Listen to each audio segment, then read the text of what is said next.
कदमतली खुदा का शुक्र अदा करते हैं जिसने एक बार फिर ये खूबसूरत माहौल और एक खूबसूरत वक्त और खूबसूरत मौसम भी दिया है ताकि हम उसकी हजूरी में आ सकें और मिलकर उसकी इबादत कर सके। हवाला आपके सामने लिखा गया है, दूसरा सलातीन 5वां बाब और पहली आयत से लेकर 18वीं आयत तक। लेकिन आज आपने एक काम करना है, इस हवाले को आपने घर जाकर पढ़ना है। आज जरा वक्त थोड़ा सा शॉर्ट है और हम इसकी तिलावत नहीं कर रहे, लेकिन इसमें इस हवाले में जो बात हमारे सामने होगी वो दो किरदार आपके सामने पहले लिख दिए गए हैं। इनमें से एक क्या है जी, मे भी ये हवाला आप में से पहले बहुत से लोगों ने पढ़ा भी है जी। पढ़ा कभी किसी ने इस हवाले को? बहुत से लोगों ने पढ़ा, खुदा का शुक्र अदा करते हैं। एक छोटी लड़की है और एक दूसरा कौन है जी?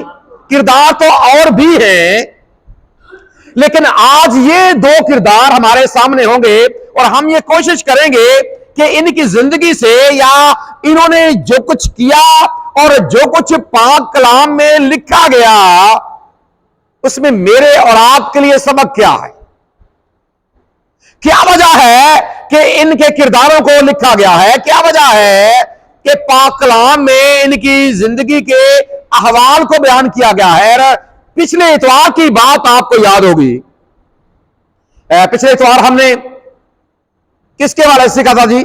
पहले सलातीन में से सुलेमान बादशाह के हवाले से। और एक अहम बात यह थी, एक मुहावरा जो हमने अपने सामने रखा था वो ये कि all is well that end was well. उसका सब अच्छा जिसका आखिर अच्छा। सुलेमान का आगाज खूबसूरत है। कैसे? दुआ के साथ। उसकी बादशाही का आगाज क्या है जी? बड़ा खूबसूरत है। वजह क्या है? खुदा के सामने झुका है, खुदा से दुआ की है कि ऐ खुदा मुझे अक्ल समझ दानाई और फहम अता कर दे ताकि मैं तेरी बड़ी कौम का इंसाफ कर सकूं। और खुदा ने क्या किया? दुआ को सुना, समझने वाला दिल अता किया और वो अपनी बादशाही करता रहा। लेकिन हुआ क्या? आखिर अंजाम क्या हुआ? अगर आप 11वां बाब पढ़ते हैं पहले सलातीन का, वहां पर लिखा है कि उसने कितनी शादियां की थी? अब तो याद होगा, 1000। और उसकी बीवियों ने क्या किया था? उसके दिल को क्या किया? फेर दिया। किसकी तरफ? पहले दिल किसके साथ है? खुदा के साथ। दिल की तरफ फिर गया है गैर मबूदों के, और उसने मंदिर तक बनवाया अपनी बीवियों को खुश करने के लिए। और सीखा हमने यह था कि उसका अंजाम अच्छा, आगाज तो अच्छा हुआ खुदा के साथ वापसगी के साथ, खुदा के साथ दुआ करने से, उसके साथ अटैच होने से, खुदा के सामने अपनी इल्तिजा रखने से आगाज अच्छा है, लेकिन अंजाम अच्छा नहीं है। और हमने इस बात को सीखा था कि आगाज जैसा भी हो, लेकिन इंसान का अंजाम अच्छा होना चाहिए। अंजाम क्या होना चाहिए जी? अंजाम इंसान का आखिर अच्छा होना चाहिए। और इसी बात को बुनियाद बनाकर आज ये दो किरदार भी हमारे सामने हैं। ये वाकया दर्ज है इस हवाले में आपके सामने एक वाकया लिखा गया है। दूसरे सलातीन के 5वें बाब की पहली आयत के आगे जब आप पढ़ते हैं तो एक वाकया है। वाकया ये है, आगाज होता है नुमान कोड़ी से कि अराम एक मुल्क है जो मौजूदा जमाने में शाम कहलाता, और वहां का ये जो नुमान है इसकी 4 खूबियां वहां पर लिखी हैं। 4 खूबियां वहां पर इसकी लिखी है। सबसे पहली बात कि ये अपनी फौज का जर्नैल है। क्या है जी? अपनी फौज का, जो अपने मुल्क की जो फौज है, जर्नैल भी आप इसे कह सकते हैं और आप इसे सिपा सालार भी कह सकते हैं। सिपा सालार भी है ये अपनी फौज का इंचार्ज है। जिस तरह आजकल हमारे मुल्क में भी chief of the army staff जो होता है, ये बिल्कुल यही ओहदा इसके पास है। और एक और बात इसके बारे में लिखी है, ये ना सिर्फ जर्नैल है, सिपा सलार है, इंचार्ज है अपनी फौज का, बल्कि ये फाते भी है, क्योंकि इसके वसीले से इसके मुल्क को बहुत सी फतूहात मिली हैं।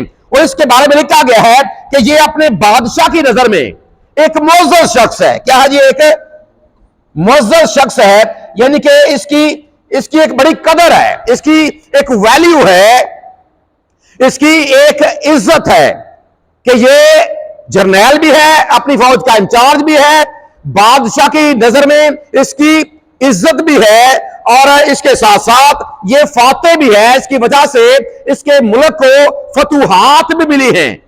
और इसके साथ एक और बात भी लिखी है कि इसके साथ ये एक जो इसको एक बीमारी है वो ये है कि ये कोढ़ी है, और साथ लिख भी दिया गया कि ये नुमान कोढ़ी है। इसको कोढ़ की बीमारी है। और कोढ़ की बीमारी के हवाले से जब हम अहबार की किताब के हवाले से सीख रहे थे, आपको याद होगा हमने एक बात सीखी थी कोढ़ की बीमारी के हवाले से। याद है किसी को जी?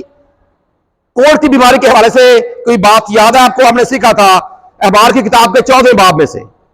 याद है किसी को जी?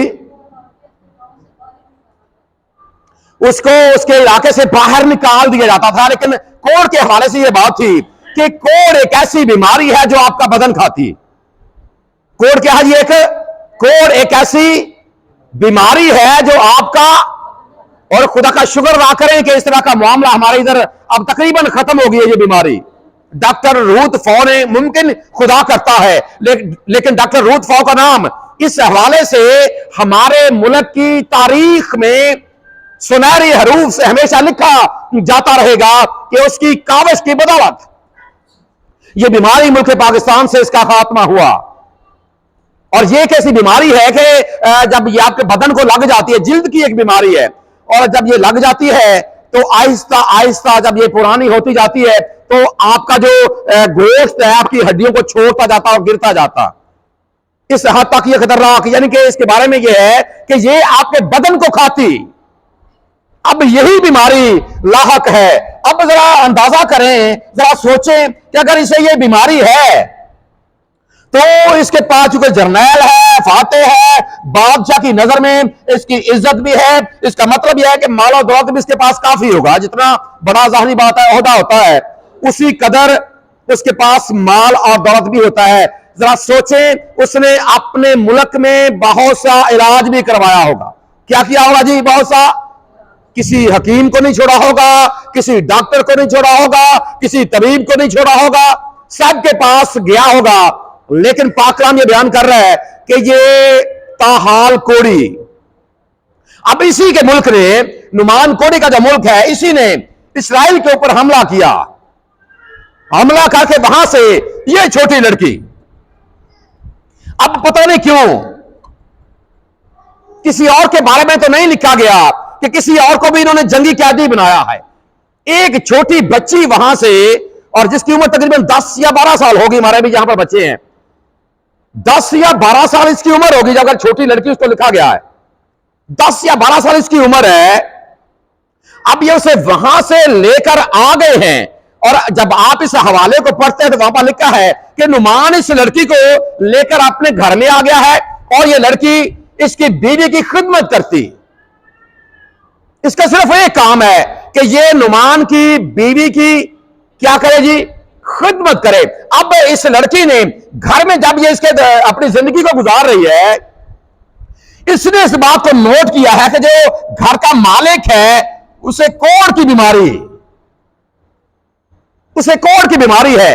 अब जरा थोड़ा सा हम इस बात पर गौर करेंगे कि जब उसने देखा कोढ़ की बीमारी है, इसने अपनी मालकन से बात की कि काश मेरा जो आका है वो उस नबी के पास, उस नबी के यहां होता जो सामरिया में है, और इस लड़की का जो इशारा है वो है अलीशा नबी की तरफ। अलीशा नबी जिसे अहद अतीक में साहबे मौजज़ात भी कहा जाता। बहुत से मौजज़ात अलीशा नबी के साथ मुंसलिक हैं, इसकी वसीले से खुदा ने किए। और इस लड़की ने कहा कि काश मेरा जो आका है, मेरा मालिक है, जो नुमान है, ये इस नबी के पास जाए। चूंकि वो मर्द खुदा है, खुदा का बंदा है, तो जरूर इसको शिफा, जो इसका कोढ़ है, जाता रहेगा। और किसी ने आकर फिर मे भी उसकी बीवी ने बताया या किसी ने बताया है नुमान को कि ये तुम्हारे यहां गुलाम लड़की है, वो इस तरह की बात कर रही है। वो ये कह रही है कि अगर आप वहां पर अलीशा नबी के पास जाओगे जो इस्राएली मुल्क का है, तो आपको शिफा मिल सकती। अब जरा इस लड़की पर दोबारा से आए। इस लड़की ने अगर देखा जाए तो इस लड़की को ये अगवा करके लाए हैं, असीर करके, बाइबल में जो लफ्ज दर्ज है इसके बारे में, असीर करके लेकर आ गए हैं। और जब लेकर ये आ गए हैं, अपने घर में गुलाम बनाकर रखा है। लेकिन इस बच्चे की एक खूबसूरत बात इसके किरदार की, कि चाहे अब इसकी उम्र कितनी है, 10-12 साल। यहां पर बच्ची है जो तकरीबन जिसकी 12 साल एज हो, 12 साल एज की बच्ची है कोई यहां पर, कोई बेटी यहां पर जरा खड़ी हो जाए, कोई भी जिसकी एज तकरीबन इतनी है, तकरीबन 12 साल एज जिसकी है, 12 साल उम्र किसकी है, शाबाश, ये हमारी बेटी है। जरा देखें जी, ये हमारी बेटी, इसकी उम्र है 12 साल है, इसी तरह की होगी, इसी तरह की सेहत भी होगी। अब जरा सोचें, ये बच्ची एक बात क्या कर रही है कि काश मेरा आका, मेरा मालिक उस नबी के पास होता जो सामरिया में, इस्राएल के मुल्क में है। इस बच्ची को अगर थोड़ी देर के लिए सोचें, कोई जबरदस्ती इसके घर से उठाकर ले जाता, अपने घर में गुलाम बनाकर रखता है, ये किसी बड़ी औरत की खिदमत कर रही है। जब खिदमत कर रही है, घर के सारे काम काज, खिलाना पिलाना, कपड़े धोना, न जाने कैसे कैसे काम वो इससे लेते हैं।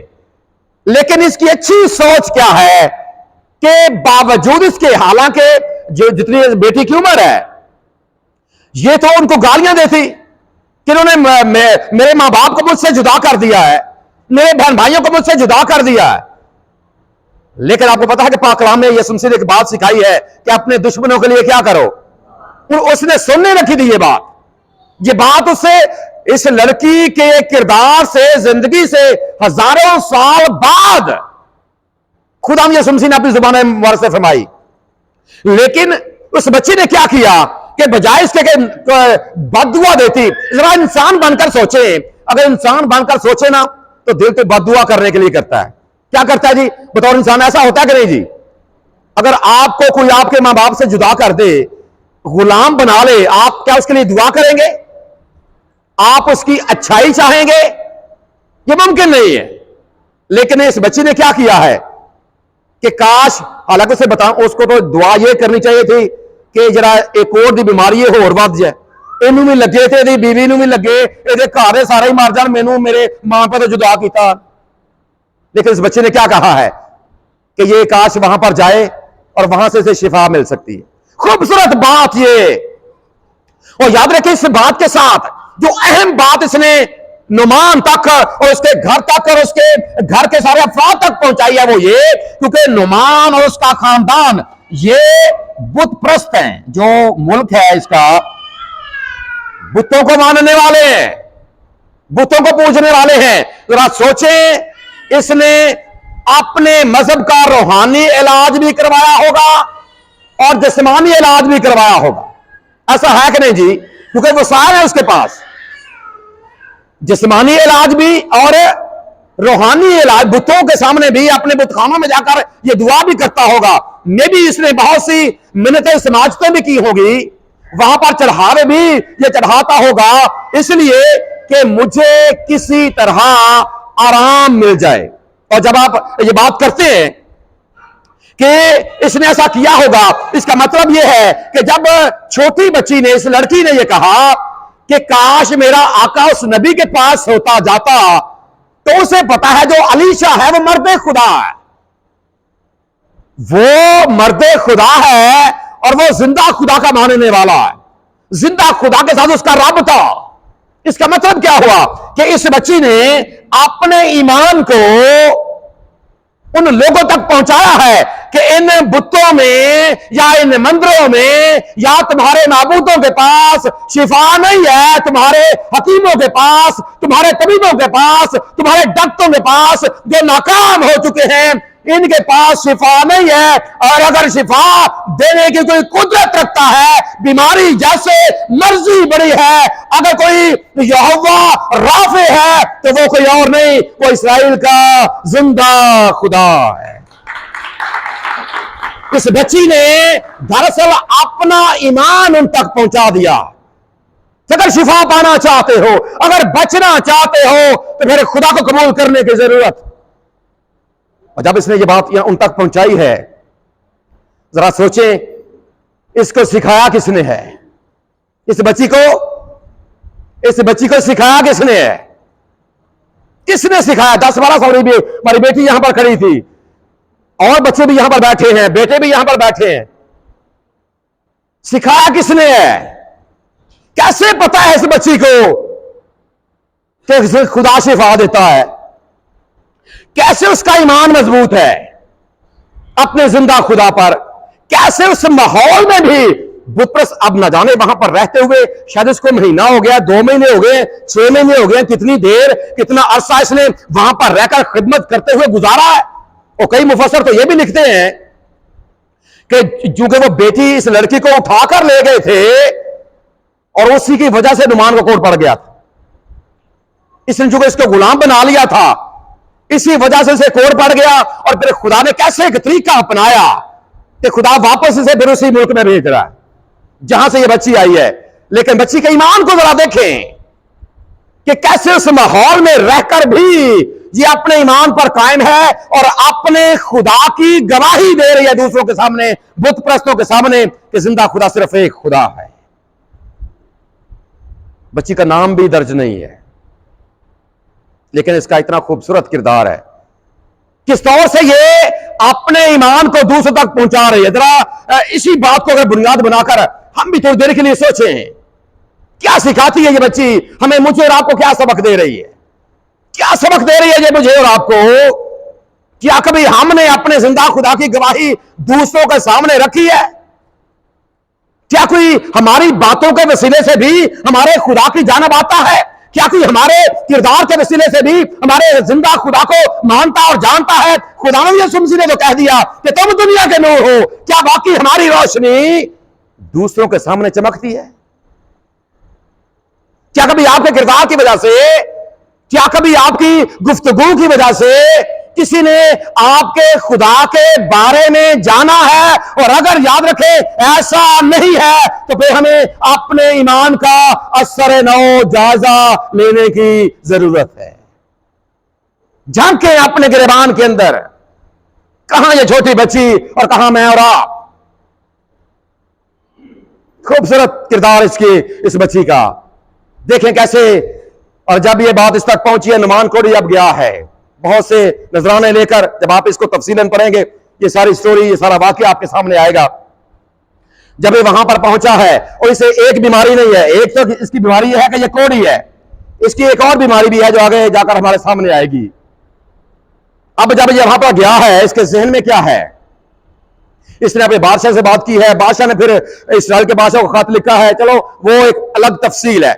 लेकिन जब ये वहां तक पहुंचा है, इसके जहन में यह है कि जब पता चलेगा अलीशा को कि जर्नैल आया है, अरामी फौज का जर्नैल आया है, वो बाहर निकलेगा, मुझे प्रोटोकॉल देगा, मेरे बदन के ऊपर हाथ फेरेगा, मेरे लिए दुआ करेगा, मैं शिफा पा जाऊंगा। लेकिन जब ये वहां तक पहुंचा है, अलीशा को पता चला है कि जी बाहर से पैगाम आया है, जी जो नुमान कोड़ी है, जो नुमान आराम की बादशाह का जर्नैल है, वो आपसे मुलाकात के लिए सिपहसालार आपके। और जब ये साथ गया है, साथ में आप जब पढ़ेंगे, सोना लेकर गया है, चांदी लेकर गया है, कपड़े लेकर गया है, ताकि मैं उसको तोहफे दूंगा। लेकिन मुकद्दस अलीशा ने क्या किया? उसने पैगाम भेजा कि जाकर उससे कहो कि दरिया यर्दन में जाकर 7 बार गोता मार ले। क्या कर ले? 7 बार गोता मार ले तो ठीक हो जाएगा। अब वहां का पर एक बात लिखी है, नुमान के जहन में फौरन ये बात आई कि इसे पता नहीं है कि मैं एक जर्नैल हूं, मैं एक सिपहसालार हूं, मेरा बादशाह मेरी इतनी इज्जत और मुझे मुअज़्ज़ज़ रखता है, मैं फाते हूं, मैं इसके पास, इसे पता ही नहीं है किसी काम। मुड़ गया, गुस्से में वापस मुड़ गया, इसका गुस्सा भड़का है, वापस मुड़ गया, चलो हम नहीं जाते। इसके साथ ये भी कह दिया कि क्या हमारे मुल्क में जो अबाना और फरफर हैं, जो हमारी नदियां, हमारे दरिया हैं, क्या वो दरिया यर्दन से ज्यादा साफ नहीं है? मैं उनमें नहा के पाक और साफ हो जाऊंगा, मैं दरिया यर्दन में मैं गोते नहीं मारूंगा, मैं नहीं नहाऊंगा। और ये हकीकत है कि उसके मुल्क की जिनका नाम ये ले रहा है, उनका पानी ज्यादा साफ है दरिया यर्दन से। अब जब वापस मुड़ गए हैं, इस नुमान के नौकरों ने कहा कि जनाब अगर कोई नबी वो कोई बड़ा काम करने के लिए कहता तो क्या आप वो ना करते? अगर कोई वो बड़ा काम करने के लिए कहता तो क्या आप वो ना करते? मामूली सा काम है, इतना कुछ आपने करवाया है, आराम नहीं मिला। अगर दरिया यर्दन में गोते मार लेने से क्या अर्जा, आए तो हम हैं ही। याद रखें, जो इसके ये पीछे हमने बात की है ना कि गुस्से में वापस मुड़ा है, ये बात इस बात का ऐलान और इकरार है कि इसके अंदर घमंड और गरूर है। इसे अपनी पोस्ट का, इसे अपने ओहदे का, इसे अपनी इज्जत का, इसे अपने अदब और एहतराम का, इसे अपने फाते होने पर यह गरूर इसके अंदर है कि मैं इतना बड़ा शख्स हूं। और जब इसने अपने नौकरों की बात पर गौर किया कि बाकी बात तो ये दुरुस्त कर रहे, इसने क्या किया कि दरिया यर्दन में गोते मारे। और जैसे इसने गोते मारे हैं, पाक कलाम लिखा है कि इसका बदन एक बच्चे की तरह है, इसकी जिल्द क्या हो गई है कि अब ये वहां से वापस मुड़ा आया है उसके पास, मुकद्दस अलीशा के पास, ताकि उसे तोहफे दे सके। उसने तोहफे लेने से इनकार कर दिया। फिर इसने एक बात कही कि अब मैं जान गया हूं, अब मैं जान गया हूं कि रोए जमीन के ऊपर इस्राएल के खुदा के सिवा कोई खुदा नहीं, कोई खुदा नहीं है। तो फिर ये भी कहा कि मुझे इजाजत दी जाए कि मैं यहां से मिट्टी ले जाऊं, ताकि जब मैं इस मिट्टी को लेकर अपने घर में उधर जाकर रखूंगा, जमीन के ऊपर बिछाऊंगा और इस मिट्टी के ऊपर खड़ा होकर मैं जिंदा खुदा की इबादत किया करूंगा। ये एक ऐसी तब्दीली उसकी जिंदगी में आ गई। और ना सिर्फ उसने अपनी जिस्मानी बीमारी से शिफा पाई है, देखें उसके अंदर पहली बात को वो कोड़ी है, दूसरी बात उसके अंदर घुमांड भी बहुत है, घुमांड और गरूर है, घुमांड और गरूर और तुकब्बर भी उसकी जिंदगी में भरा हुआ। और ये एक ऐसी बीमारी है जो नजर आ रही है, और ये वो बीमारी है जो नजर। अब क्या सबक लेते हैं हम नुमान की जिंदगी से, क्या सबक हम इसकी जिंदगी से लेते हैं? ये बात याद रखें, अगर आज थोड़ी देर के लिए हम भी अपने आप को इसकी जगह पर रखें, और खुदा ने याद रखें इसके किरदार को पाक कलाम में इसलिए लिखवाया है ताकि हम गौर करें कि ये हमें लड़की क्या सबक देती है, नुमान हमें क्या सबक देता है, इसका किरदार हमें क्या सबक देता है। कई बीमारियां हमें भी हैं जो नजर आती हैं, कई ऐसी बीमारियां हैं हमारे अंदर भी जो नजर आती हैं, पता तशखीस बता दें कि ये बीमारी है। नजर आने वाली कई बीमारियां भी हमें हैं, लेकिन बहुत सी ऐसी बीमारियां भी हैं जो हमारे अंदर है, नजर नहीं आती। लेकिन इस बात को याद रखें,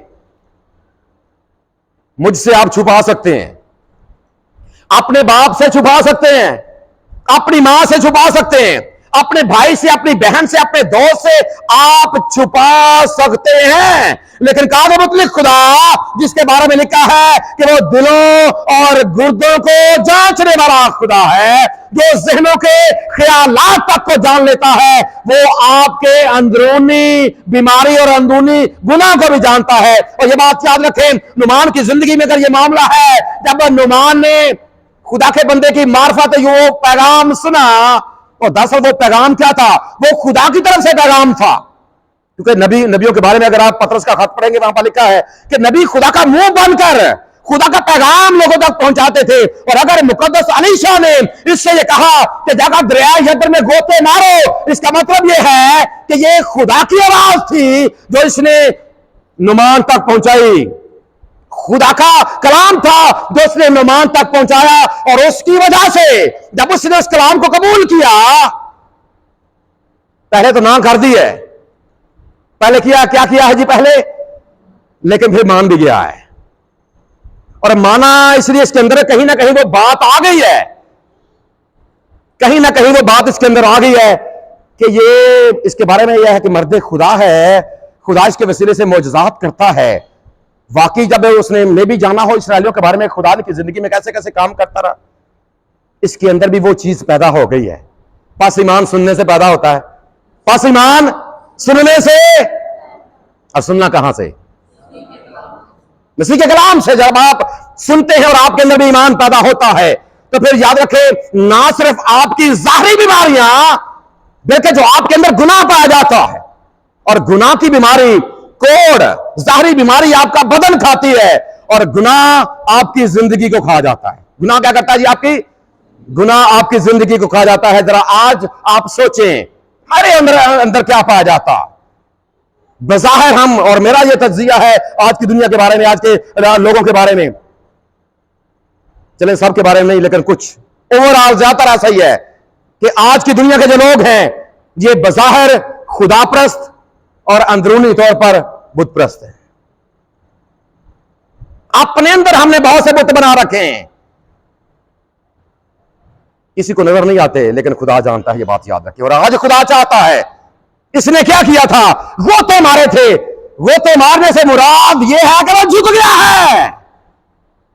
आज अगर मैं और आप भी शिफा चाहते हैं, अगर हम भी गुनाह से छुटकारा चाहते हैं, झुक जाए उसकी हजूरी में और मुआफी मांगे कि खुदा, हाँ मेरी जिंदगी में ये नजर आने वाली बीमारी भी है, लेकिन अंदरूनी तौर पर खुदा मैं भी बुतप्रस्त हूं, मैंने भी अपने अंदर न जाने क्या क्या गुनाह छुपा रखे हैं। हाँ, मेरा बाप भी नहीं जानता, मेरी माँ भी नहीं जानती, लेकिन कादे मुतले खुदा, तू तो दिलों को और गुर्दों को जानता है, तू जानता है। खुदा देख, मैं तेरी हजूरी में आ गया हूं, मैं तेरे इकलौते बेटे को अपना नजात दहिंदा तस्लीम करता हूं। वो मेरी खातिर मेरे गुनाहों को लेकर सलीब के ऊपर कुर्बान हो गया। हाँ, मैं उसे अपना नजात दहिंदा तस्लीम करता हूं। और याद रखिए, जब ये अल्फाज आपकी जुबान से निकलते हैं तो उधर फरमान जारी होता हो जाता है कि तू आज ही मेरे साथ, और धन जिसने बख्शे गए, और धन जिसने बख्शे गए सब गुनाह ते टक्के गए सारे। All is well that is, उसका सब अच्छा जिसका इसका आखिर अच्छा हो गया है। लेकिन किसकी वजह से? इस लड़की की वजह से। सोचिए अपनी जिंदगी पर, अगर हमारा अंजाम भी, चाहते हैं कि आपका अंजाम भी खूबसूरत हो, हम अपने मसीही ईमान का जब इकरार करते हैं कि मैं ईमान रखता हूं, पहुंचते कहां पर हैं? हमेशा की जिंदगी पर। और हमेशा की जिंदगी के खूबसूरत अंजाम है, एक खूबसूरत बात है, खूबसूरत अंजाम। इससे खूबसूरत हो ही नहीं सकता कि आप अपने खुदा की हजूरी में पहुंच जाते हैं। इससे खूबसूरत अंजाम क्या होगा? अगर चाहते हैं कि वही अंजाम आपका भी हो, बेशक आप गुनाह की हालत में पैदा होते हैं कि मैनू विच गुनाह दे जम्मिया मेरी माई। खुदा को आपके आगाज से गरज नहीं है, लेकिन खुदा चाहता है कि सबकी तौबा तक नौबत पहुंचे। इसलिए उसके इकलौते बेटे को कबूल करें, जिसके मुतल्लिक खुदा का बंदा यूहन्ना ये लिखता है अपने अंजीली बयान के पहले बाब की 12वीं आयत में कि जितनों ने उसे कबूल किया उसने उन्हें खुदा के फर्जंद बनने का हक बख्शा। हमारा खुदा इस पैगाम के वसीले से हम सबको बरकत बख्शे। आमीन।